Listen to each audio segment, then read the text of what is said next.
Welcome everybody. How is things? We're back with the Nee Divvies podcast. Different name, but the game remains the same. We Christian in the studio today.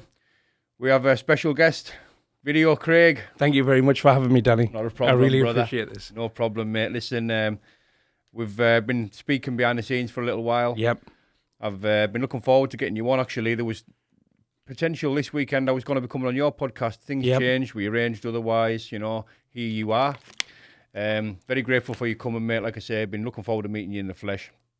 Saying to you, a bit early on, I like your channel. Thank you. I like your content. Thank you. I like your style. And how can I put this? I've had a lot of people approaching me to come on this podcast, which I never ever seen myself in that position. Right. Never thought people would want to come on my podcast. Initially I was sort of fishing for people, if you like. Right. Then, some all right names as well, if you like. But, this is my channel. And I don't want to have anyone on, regardless of what the status is. Yeah. If I don't want them on. And It's not that I've got a dislike to them, but there must be something there for me, connection-wise. Yeah.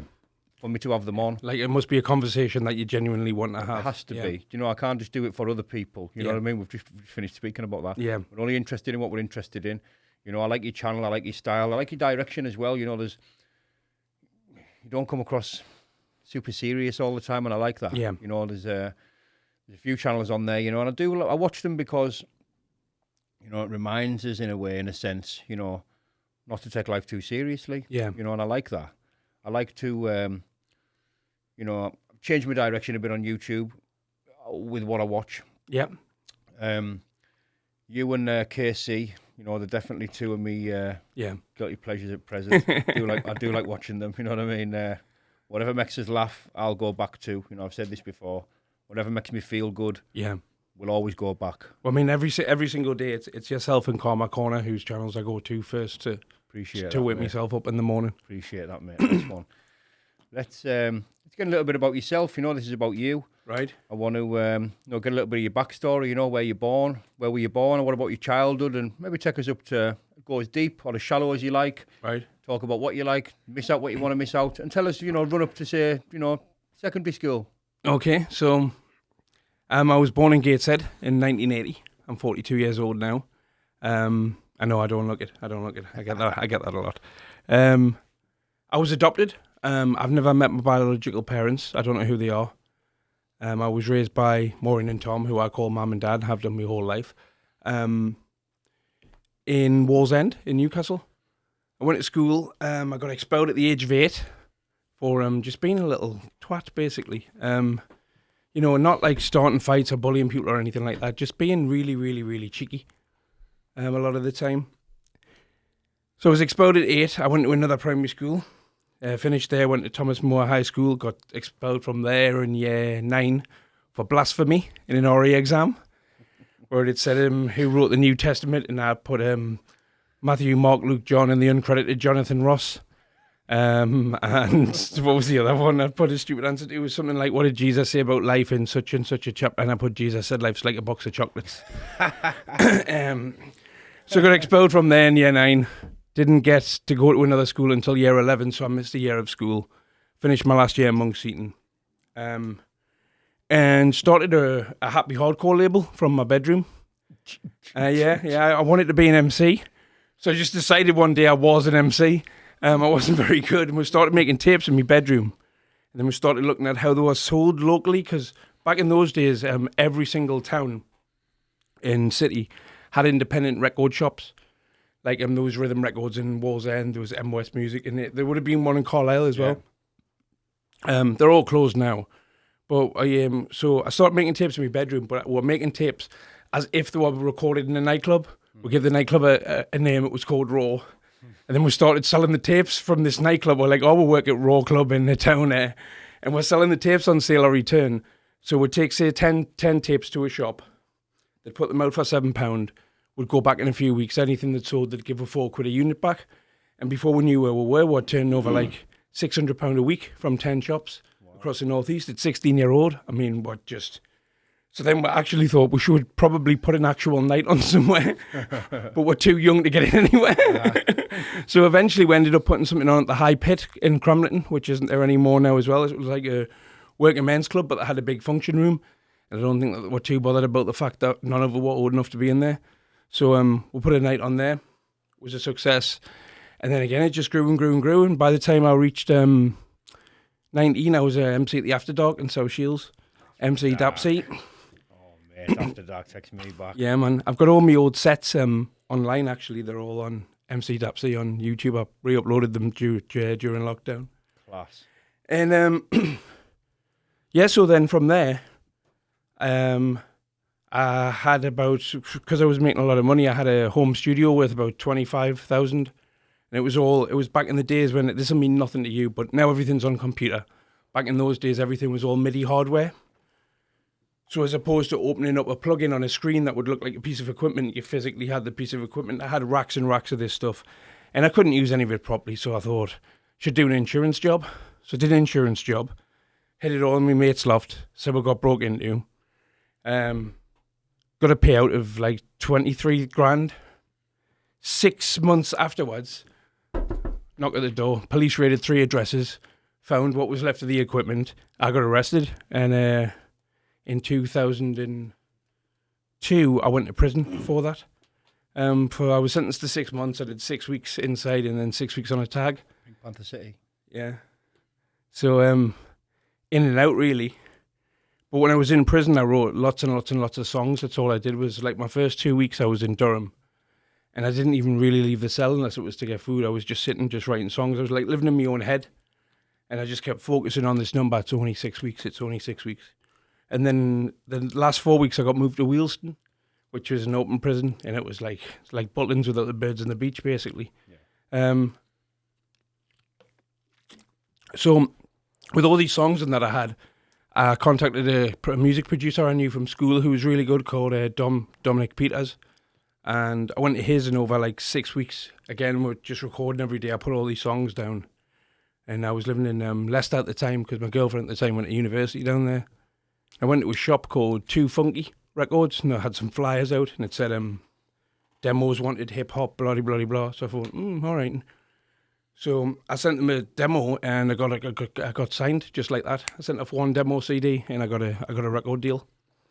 That was a odd experience, because how old were you? Sorry, at this time. I was 23 at this point, and it was an odd experience because they weren't a major label, but they did have like connections at magazines and money to spend and whatnot.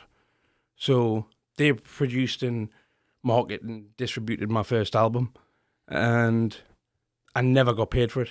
Didn't get any money from it at all. But I did get notoriety in the UK rap scene, which was practically non-existent back in 2003. Were you banged out of this money, or did you sign something to do your sell out of it?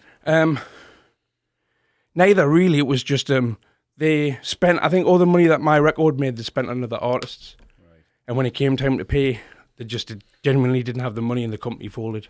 And that was the end of that. I mean, it was, in hindsight, now, at the time it was a lot of money to us. It was about 4,500 I was owed, but to me now it's not a big deal. Yeah. Not because of what I got out of it in the long run, helped far more than that money would have at the time. Yeah. So, moving forward, fast forward a couple of years, 2005, my mother passed away from cancer, and I came up from Leicester while she was fighting for her life in the hospital, but she wasn't going to make it. I didn't quite make it back in time to say goodbye. It was a few hours late. I remember I was like in the car coming up, and I got a phone call off my dad, and he was like, don't go to the hospital, just come home. I was like, fuck. So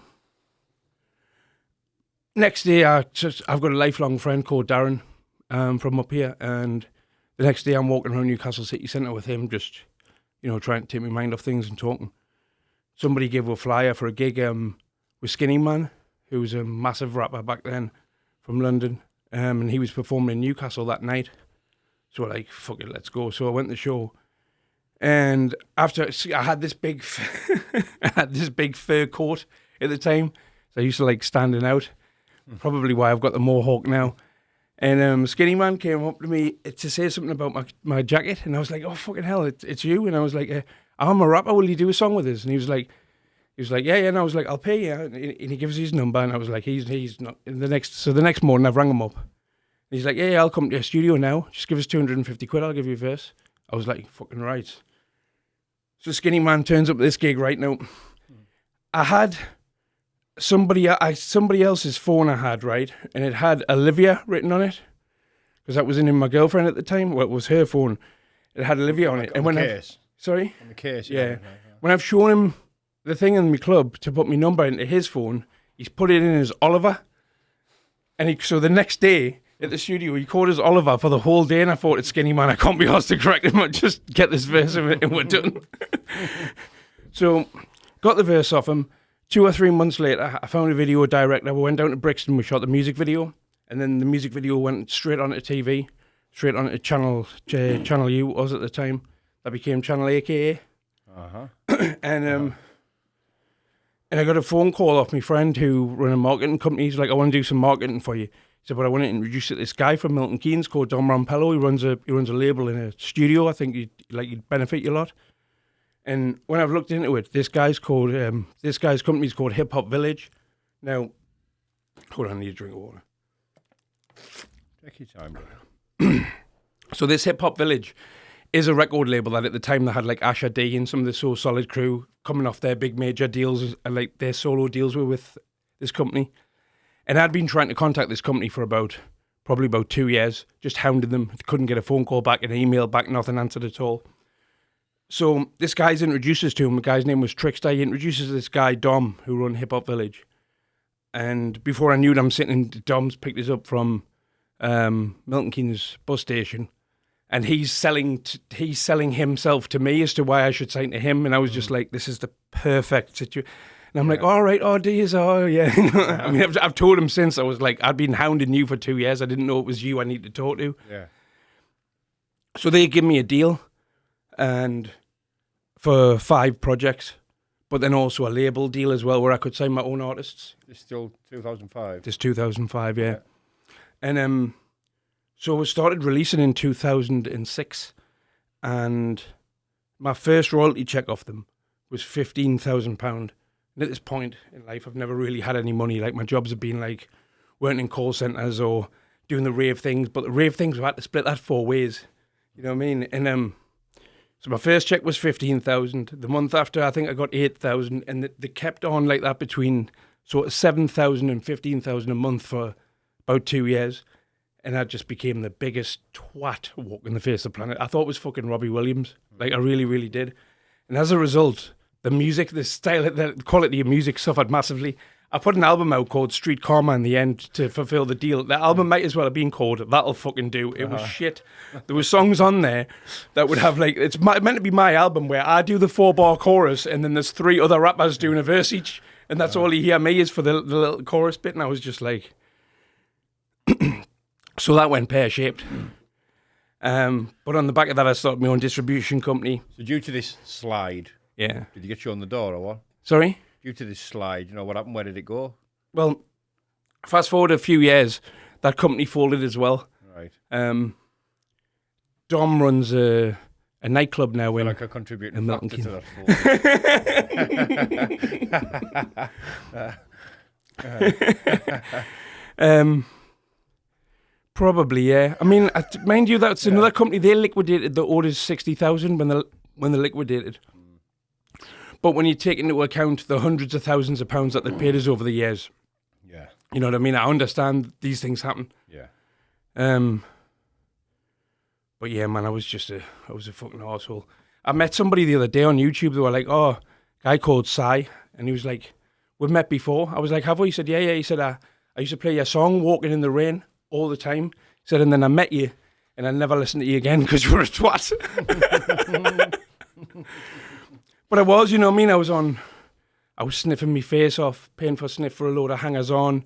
Aye. And just, I mean, it was a good time at the time, but looking back now, I was like, what a fucking dickhead. I was just going to go a little deeper into a few of them things you've mentioned, if that's all right. Go for it. You said you were in prison for 6 Yep. weeks, brief little spell, little trip away. How did you find that, mate? I found that, so I was really scared of going to prison. And I found that being scared of going was far worse than being there. Yeah. So all it's really done is made us, now I don't fear going to jail. Yeah. Now I know that if the worst came to the worst again, be all right. You can do it. Yeah. No bother in there. Kept your head down. Kept me head down, no bother in there at all, no. Oh, mate, good stuff. Nice getting them open jails, isn't it? Isn't it, though? Nice getting there, them open jails, mate. You're like, I can relate to that a little bit. I was only in one for 24 hours. And, 24 hours? An open prison, yeah. How come such a short stint? 23 hours. Well, it was the second time I was in. Mm-hmm. I'd been sentenced, 16-month sentence in Crown Court, and first time I was in, I was very violent, fighting all the time. Second time I was in, I thought, this is all right, I don't need to fight all the time, I can chill. And I was asking one of the screws about my allocation, where am I going? And because my offence was so low down, I immediately qualified for Cat D, so I was waiting on an open jail straight away from sentencing, because it was harassment and witness intimidation without violence. Mm-hmm. So I was waiting on a Cat D jail immediately. So about 2 weeks in, I chinned a kid from your way. He'll go unnamed. He knows who he is. Yeah, don't make him famous. Nah, flattened him anyway. But anyways, 2 days later, they come and got us and took us to open jail. And I thought, mint, I'm at open jail. But the nicking never came through on the system. So when I was in there, I was like this. I got to that open jail, I was like, mate, I thought I was at a christening. There was women and burdens in there. There was wings and wedges and, mate, I thought, unbelievable. Everybody's room's like a tuck shop. Aye, it was mint. And like the next day, they just come, Christy, Charlie's come through, you're gone. And I went to Preston. But that was that. This is about you. Right. Excuse me. Younger days when you're in the happy hardcore and that. Mm-hmm. You like the E's? Yes. Well, actually, what happened was I went through the whole rave scene, not taking a pill, because I listened to what the media told you, which at the time, because we didn't have the internet and stuff back then. It was the 90s, and I thought if I take a pill, I'd probably die. So that scared us a little bit. So I just took speed through that time, and then I didn't have my first pill. I went to Tall Trees when I think it was 18 or 19 when I had my first pill. Dove on the bus on the way to Tall Trees. Aye. Just sitting playing with a water bottle like this for about 3 hours. I'm going, I don't think it's kicked in yet. They were like, it definitely has. Yes. Oh, mate, Tall Trees. Oh, that's some brilliant nights there. The retro nights we used to go to there, mate. Wow. Aye. You remember your first D, don't you? Oh, aye. Unbelievable, isn't it? Not that I'm promoting the use of drugs by any stretch of the imagination. Very against that these days. But I certainly remember my first experience of ecstasy being what I can only describe as like an opening of the brain that was never then closed. Just move that mic a little bit closer. Absolutely, mate. Of course. That better. Yeah. I know you know your sound stuff. Obviously, I knew you were a sound engineer. I knew, obviously, I knew plenty about your background and that. But it was funny to see you coming here like a bird in a sweet shop. When you run over to that new bit of kit over there was actually a time I thought you were going to spray your shorts. It's going to be in me shorts when I leave that Black Magic thing. You were very excited over it, but I can see you know your stuff, mate. You switch these mics around, and I'm impressed, mate, with your knowledge, on this stuff. I'm very impressed. But tell us a little bit about during this time that you've just spoke of, which was interesting, to say the least. Any addiction problems through the background, or were you using drugs without realising you were an addict, or, talk a bit about some substance abuse, if there was any, or... Oh, there's been substance abuse my whole life. Right. I mean, I suppose really it started with alcohol. Whereas me friends would have like a few cans on a Friday night or whatever, I was literally just... We spoke about this earlier off air, but like you said, when that first sort of taste hits you, like that's it. I'm written off till I wake up somewhere. And sometimes even that's not the end of it. Sometimes I'll fall asleep for a few hours and start back on it. But yeah, I would only ever drink really to get fucked. Yeah. Yeah, there was nothing social about my drinking. From a very young age, I used to sit and drink by myself. And then that progressed to when cocaine came on the picture. Jesus Christ. Like 7 nights a week for years at one point. I mean, I would I say I was an addict at the time? No, I wouldn't have, but I definitely was. But I was a functioning addict, you know what I mean? I would still do shit. Yeah. I would still manage to pull off some shit songs in between. Yeah, I can relate to that a lot, mate. I can identify with that, a lot, being the fact that I was very similar, I suppose. I think I maybe only got 1 or 2 good nights sleep per week. Yeah. For years, and the back end of it, or maybe even not even until I got into recovery, I couldn't see it for what it was. I just thought I was doing whatever I was doing. I just didn't see it as an addict. That word addiction. Yeah. And I come from addicts. I come from a long line of them, really. And I never fully understood what that was. You know what I mean? I just thought I was having a good time. I just thought I was, and I was at the headspace that there was a drug for every feeling. If I wanted to be hungry, there was a drug for that. Yeah. If I wanted to sleep, there was a drug for that. If I wanted to be happy, there were high, mellow, whatever. There was a drug for every way that I wanted to feel. So I sort of used to suit how I thought I should feel at the time. Understand? Yeah. That's where I was with it. But how are you getting on now? Are you in recovery? I watched a little bit a couple of weeks ago about you. You said you were going to go to the fellowship, mate. Did you get down? I didn't know. And I've fallen off the wagon several times since that last vlog. Uh-huh. I'm clean and sober today. Good. Which I'm well. I made a very big effort of coming here, clean and sober. Good. One, because I didn't want to sit opposite somebody who's in recovery off me tits, and two, because I wanted to show the real me, not the under the influence me, because they're two very different people as well. They always are. There's very the lines I often find gets blurred, but he's quite obvious. We spoke about this before we went on air. Yeah. I said I can almost smell it like a fart in a lift. Yeah. When someone's been using.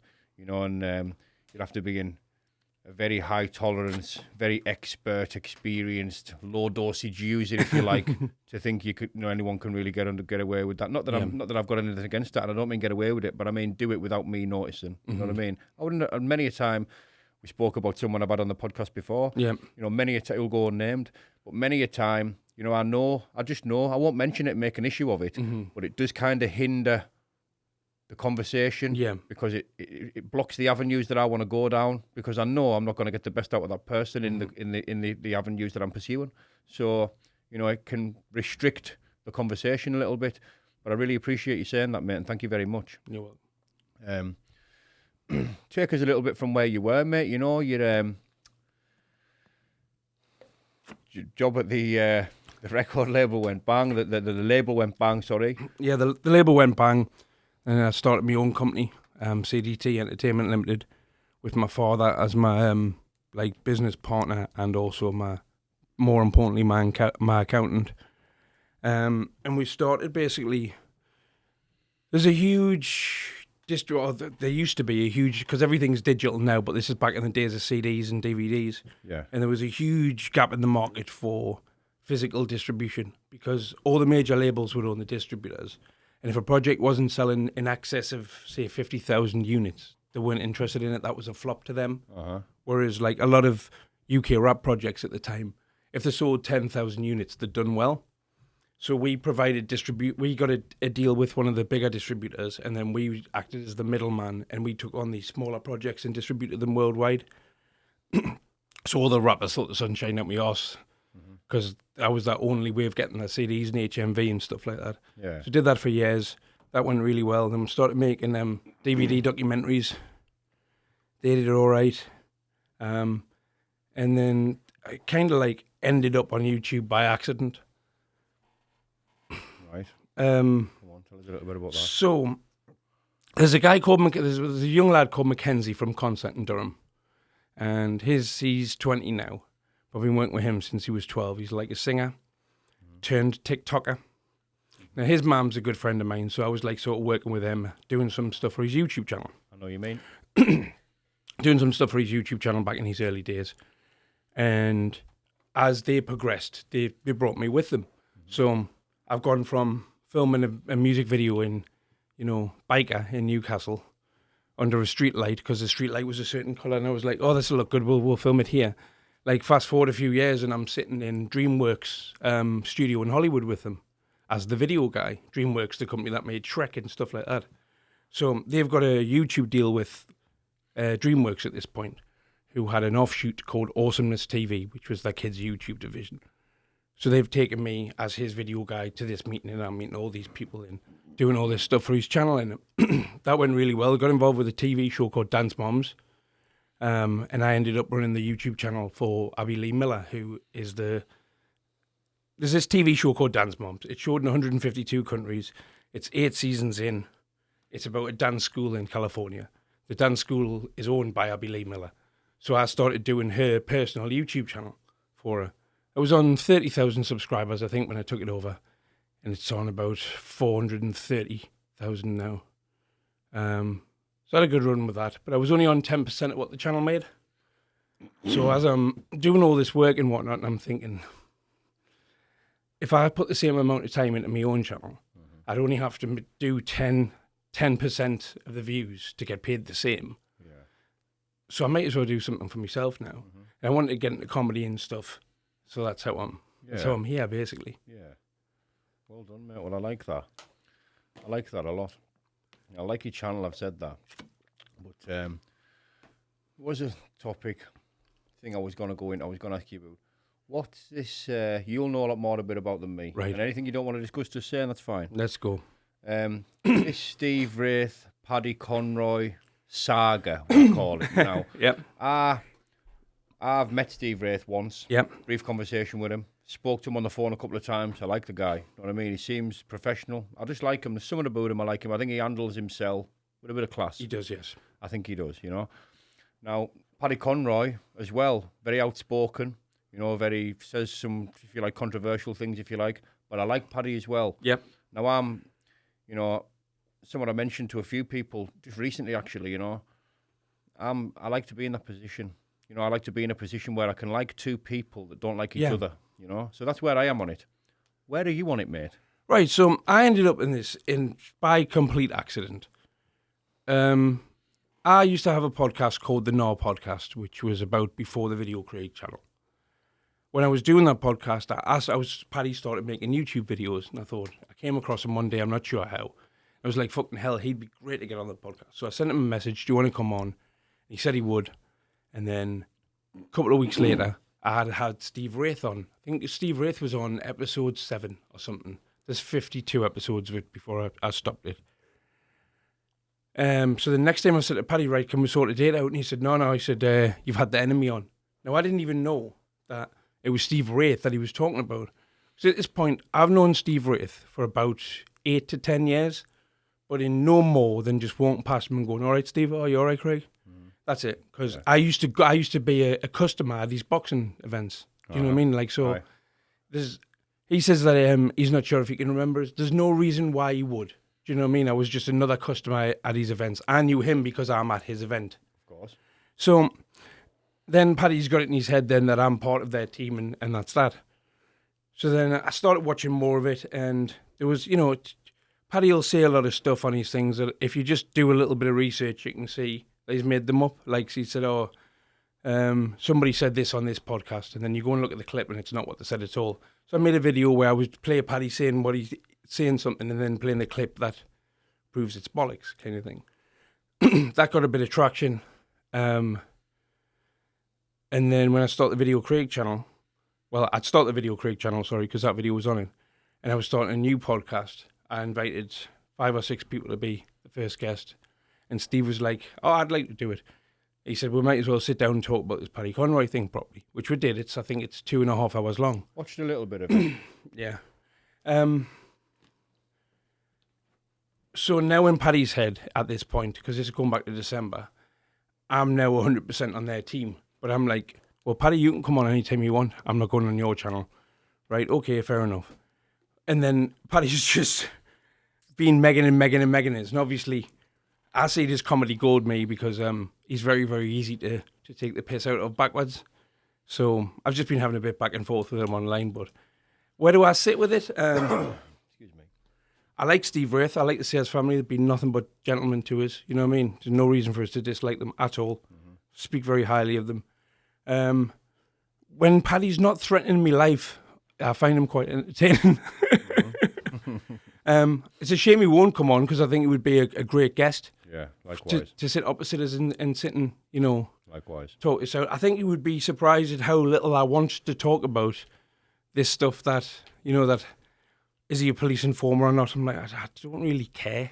It's, to tell you the truth, it's like, like if he was nice to me, I'd be nice to him. Yeah, absolutely. But yeah, I don't really have a stance on it, but I'm very similar to you, is I don't see why, because I'm friends with one person, why I can't be friends with the other people. Mm-hmm. Bingo. I like that. And that's where I am with it. You know, I've got a lot of respect for the Sayers family. Mm-hmm. You know, I speak to some of them, but go unnamed which ones. You know, I speak to some of them, a lot of respect for them, to say the least. You know what I mean? But that doesn't mean I don't have plenty of respect for Paddy either, you know. And it's, understand it's intensely personal for them. Yeah. I understand that. But for me and for you and for everybody else, you know, Yeah. they've took this, or, you know, shall we say, Paddy's took this to a platform.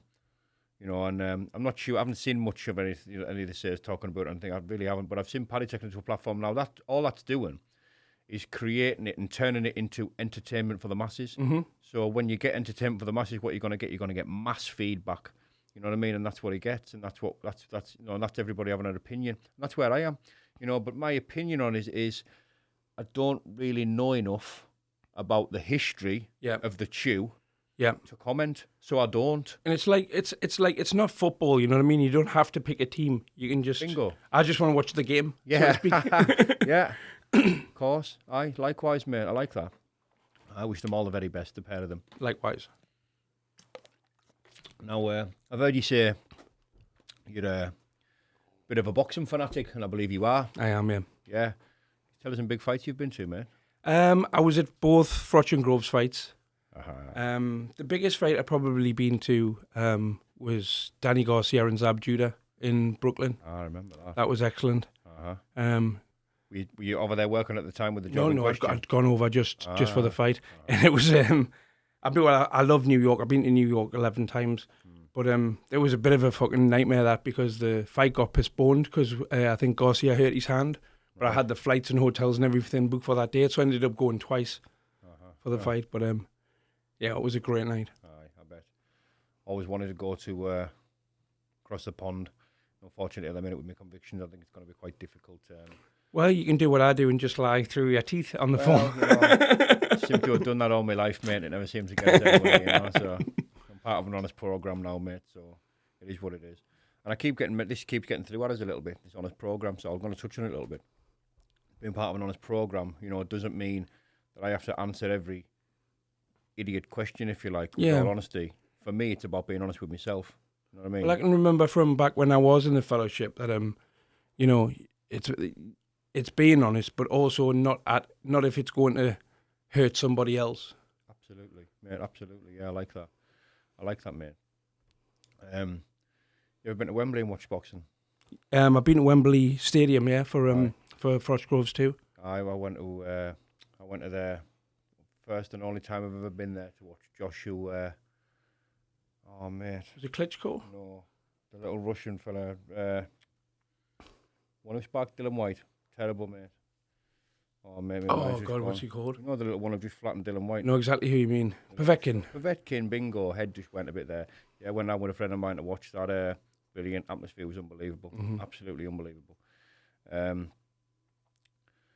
Led very different lives, mate, but I would like to say, you know, it's one thing we've definitely got in common, mate, because I can watch boxing literally until the cows come home.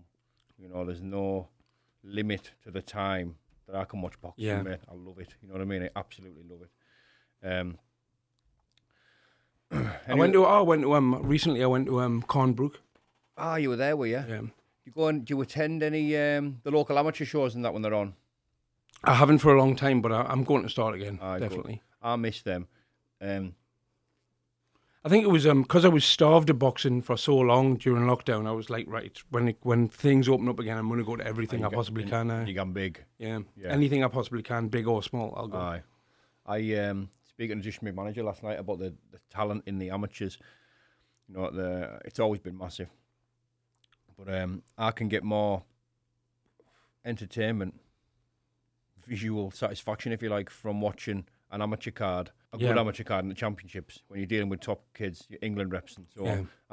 I'll probably much prefer to watch that than I do to watch high level pros because the determination's different. Yeah. You know, you got to remember these lads are fighting for a trophy and pride. You know, and they all want an England vest. You know, and it's nothing to do. They tend to take risks, I think, a lot more than much more. And even though it's conventional boxing, you can see they've all got their own style, but they haven't fully cemented the style yet. So they're quite fluid and they can drift from style to style. You know, when you see a top pro, you know, they're very good at certain things and they stick to them certain things. Where in the amateurs, like you say, there's a lot more fluidity from style to style.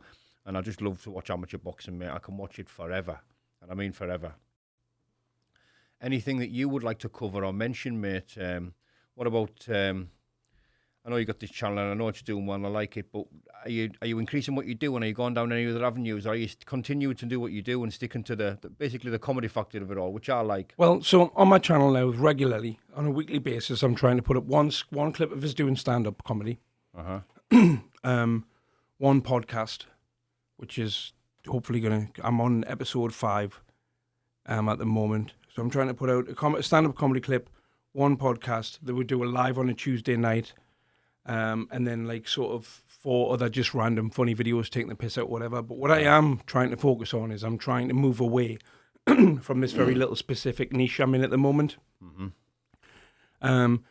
Because one, how much can you just talk about the same thing forever and ever and ever before it gets boring? Which, I mean, to be honest with it, I was bored of it 5 months ago myself, but I did a poll and that's what people want us to keep doing. So I will keep doing them for the foreseeable future, but I do want to phase it out. I don't want to be pigeonholed as just that one thing. What type of people are wanting to see this? You're not getting a CV off everyone that puts the vote in, are you? You know what I mean? It's like, my opinion. Well, I mean, I've read some of the spellings on some of the comments I get for people asking for it. So.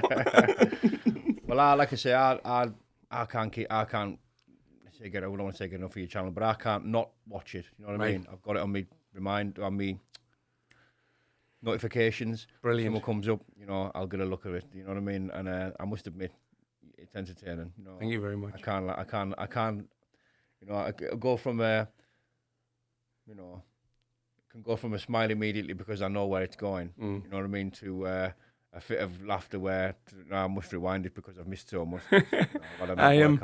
It's weird, you know, because I've tried so hard over the years to like be successful in different areas of entertainment, and turned out I was trying too hard. All I had to do was just be myself on camera, and it's working tenfold, working easier and more effectively numbers wise than anything I've ever done.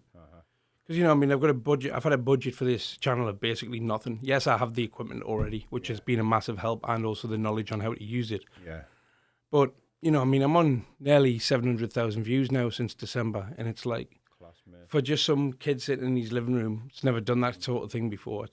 I'm really, really happy with how it's going. I just hope it keeps growing at the rate it is. Yeah, I'm sure it will, mate. Like I say, there's always a market for making people laugh. Always. You know, that'll never go away. And I'm not saying it isn't attached to a certain, you know, a small aspect of your videos, is attached to certain something which, you know, I've certainly walked away from. You know, but I like what you're doing with it. You know what I mean? Because you're taking the seriousness out of it. You know what I mean? You're applying comedy, and you sort of say you turn it into, you know, something that's funny. And I have to respect that, you know, because it's doing something what I don't see anyone else doing with that topic, subject, if you like. You know, and I like that. I seen somebody who else will go and not into name dropping, by the way. You know what I mean? Somebody. Right. Yeah, I think we can say that. Said that you were desperate for, you know, to make it in the music industry, and I really like your reply on that. You know, for the fact that you'd been there, if you like, not been there, but you've had a, shall we say, a decent amount of success in the music industry. Certainly, yes. You know, so, and I really loved your response to that. You know what I mean? I thought that was class. You know, that in a nutshell, I think you said, you know, whatever I'm going to do in the music industry, I'll have already done. You know what I mean? Yeah, well, I've done it. I retired at 40. Yeah. You know what I mean? I really liked that, mate. That was class. So, can you tell me anything exclusively? You know, the topics that are out that you're coming up. I know you say you're coming away from a certain thing, which I respect. You know, but on that note, I must cover this. Coming away from something, we've got to keep mentions and names to a minimum here. You know, but I realised you'd purchased something. Yes, I have. Yes, I might at some point. I might gift it to you. Oh, yeah. I'll check that. Maybe will I? I think I would. You never know what Santa might bring you. Aye, Steve. Yeah. So Right, so that's that line over that. So you say coming away from that. So what, you said you had these stand-ups that you were putting on. Is this what you're currently doing, or are these archived from the past? No, they're not. I've only ever done stand-up in front of an audience 4 times, so they're little clips from that. And I'm looking to do more gigs. And what we did during lockdown is, for a bit of practice, is I bought 20 chairs and I put them in my living room, and I set this little stage up, and we had a little comedy club in my living room. Had all my friends around. Oh, class! So I'm going to start doing that again as well. I'll give you an invite actually to the next one if you want to come through. Mate. We'll do a podcast after or whatever. That'll be great. I'd like to. And it's just they were really, really cool, really nice vibes, nice people. Just so then I'm going to start filming them, and then I'll get more clips from them as well. So you're going to do this weekly and upload them weekly. You're going to archive them and release them at year. Well, I'm just releasing a joke at a time. So if I go on stage, I'll probably do 5-6 jokes. So then as long as I've got that footage, then I've got 5-6 in the bank kind of thing to put up. So we'll go into this briefly. This first time you were on stage, I remember you said a joke. It won't be repeated. It got a lot of bit of uproar. Yeah. I would imagine. Yeah. That's what it was. I'm not the type of stuff that makes me laugh, to be honest. But however, there is a little market for that, a small niche market for this type of comedy, if you like, dark, sinister comedy almost. You know what I mean? And there is a market for that. I understand that. Do you regret saying that? I don't think I do regret it, but what I will say is, I will say that it was a joke. I was on stage. My sole intention was to make people laugh. If it didn't work, which sometimes jokes don't work, then I have to just swallow that. But it was never, ever my intention to offend or upset anybody. Yes. So I apologise for that, Yeah. but not telling the joke, if you will. Yeah. That joke shouldn't be online either. It was never put on my channel. It was put up by the charity I did the night for, which I was very surprised that they put it on their channel, to be honest with you. And I mean, it had sat online since 2019 because I did my first ever comedy gig just before, a few months before lockdown started. And then obviously when people will, it's like Steve Ray said. He said, if you put your head above the trenches, it's going to get shot at. And it did. And the worst things about me have came out now. So... fearless. Good man. I think that's important, and I'll just touch on that a little bit because, it's not just with comedy.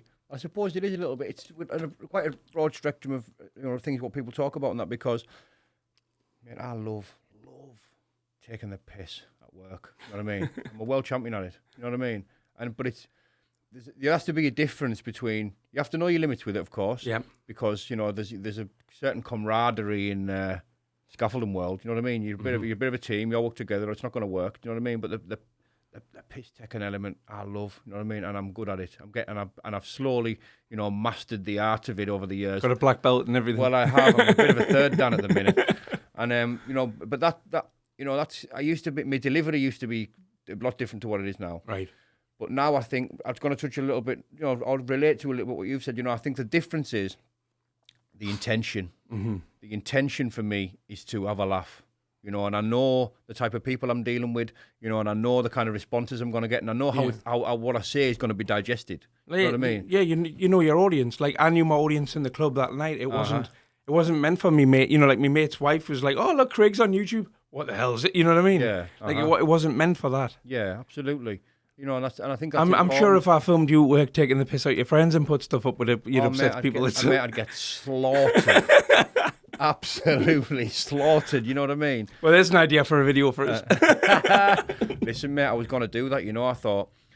I thought, should I start vlogging a bit of this graft? Because the banter is just, mate, I live for it, mate. You know what I mean? And the whole time to be honest, any time, I've worked all my life in the scaffold, any time that I've ever had shit going on in my life, really bad stuff. Yeah. You know what I mean? Like when I split up with the wife and had to walk away from the family and walked away with, there was two pound coins on the mantelpiece. That's what I walked away with. Yeah. £4. You know what I mean? And that whole time I went back living at my mother's, bed sits, couch surfing, all this sort of stuff. And it was shit. The only thing what got us through it is work. Yeah. Because that was my freedom. You know what I mean? When I go to work, I've never took my problems to work, but even more so in the scaffold because the banter's just alive. And if people know you're having a good time, a shit time even, people know your head's not with it, mate, the lads are there, I'll always try and pick you up. and the will, and it works. You know what I mean? So that for me, work for me has always been like my freedom, if you like. Do you know what I mean? It's not the physical labour, of course. It's hard work, but it's very easy being there. Do you know what does that make sense? Yeah. But like I say, just to touch on that, I think I'm at work. I don't cross the line, but I think you know the line, don't you? But I think I can say nearly anything I want within the realms of banter. Yeah. Because the intention to harm somebody isn't there. You know, I could say something to you now. It wouldn't even have to be an insult. It wouldn't have to be. But if the intention was there to cause bother, I bet you I could do it. Yeah. You know, because there's a big difference, isn't there? You know, it's where your heart is with what you say. If there's hatred in your heart when you say something, absolutely, then it's taken a totally different way. But it's intended a totally different way. Yeah. Comes from a different part of it, you know what I mean? Yeah, absolutely. Little question I'm going to start asking people. Go on then. I'm going to slide down and wrap it up, but you're going to get a minute and sort of say anything you want after what I've asked you here. Right. Where do you see yourself in 5 years' time? Hopefully, a very successful YouTuber. Nice one. Snap. Brother. Anything else you'd like? Any mentions from back home? Anything else you'd like to say before we wrap this up, mate? Put the camera on me. Like, share, and subscribe, you fucking divvies. Yes, I. Get up. Thanks, man. Not a problem, brother. Pleasure. Absolute pleasure, mate. Mint. Nice one.